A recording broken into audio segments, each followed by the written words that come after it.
Hello, let's continue where we left off. In this lesson, in validation procedures, let's make our warnings and check after the post action and the email action we have taken. So, now I am coming to the control side and right here, if one is there will be employee object in the post request that comes to me. I say I need to check this. There is a statement that .NET has provided called model state. Is the state of its valid? If it is valid, we do what we want.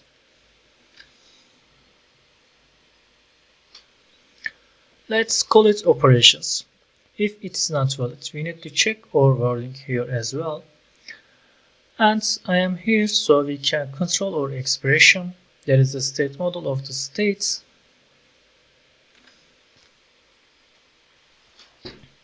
Dots. Let's call it list. I want to read my value here. I am putting a breakpoint here, friends, to be able to see our models. Now let's see the model states. Shall we even do it like this? Let's add a phone number in the employee to be integer. Let's say employee phone number.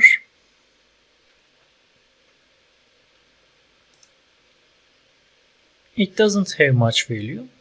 Look, I am not going to write anything here. I open our secret in the index.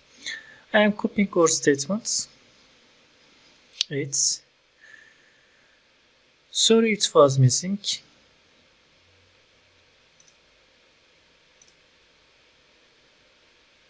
Employee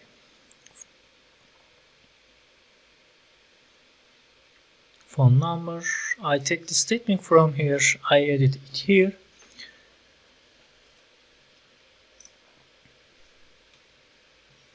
Okay, let's run our project.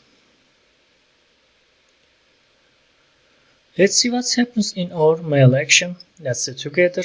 Note we will go to the index action in employee. Of course, let's remove these breakpoints now. It is not necessary.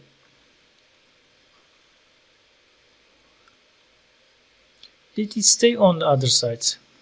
So, okay. Our secret came up. We had made a redirect from home to about. If you remember, now we say this. I want the employee/index to go here. See, as you can see, a secret with a simple design. Now, when we say from, you see, it has come here. Now let's look at our model. Parametrically, null, and 0. Step by step. See, model state is valid.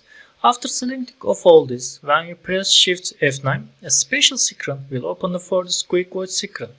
As model state, you see that is not valid as false, so it's not true. Well, go ahead and continue.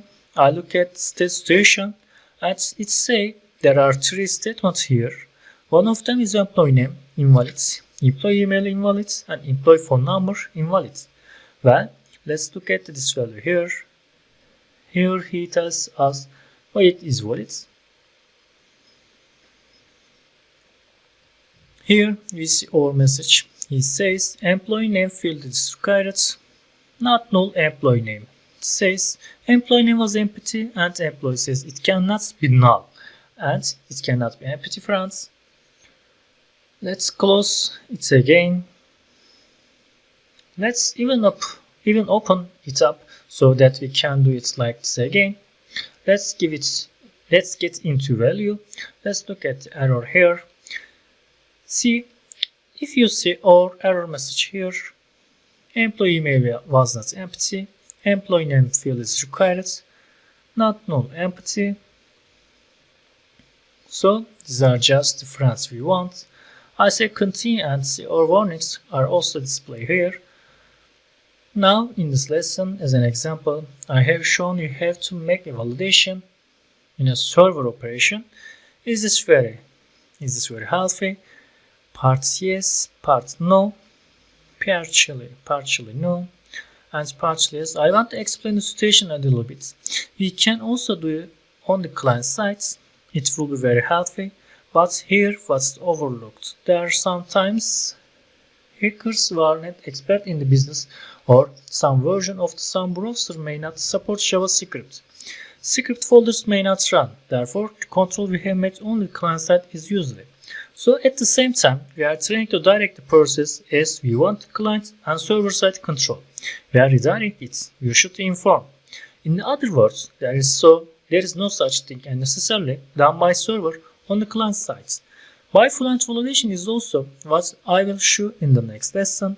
We will be client control. We can perform this operation both on the front and backend side. I am concluding the lesson here. Let's see you in our next lesson. Say goodbye.